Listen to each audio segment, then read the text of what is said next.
আমি তো এখানেই রেখেছিলাম, ভালো করে খুঁজে দেখো। রেখেছিস তো জিনিসটা যাবে কোথায়? তোমার সাথে কিছু কথা ছিল। আপনাকে তো ঠিক চিনতে পারলাম না। আমি তোমার শ্বশুরের পরিচিত। কিছু বলবেন? হ্যাঁ, তোমার শ্বশুর 2 লক্ষ টাকা পাঠিয়েছে।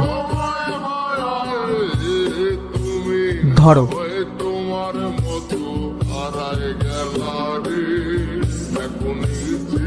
কি টাকা?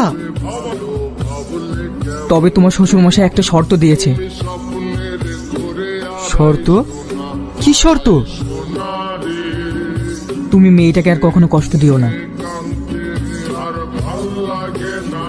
না না,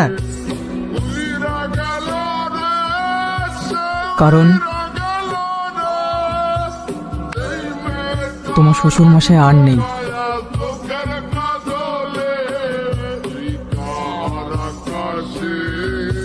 মানে?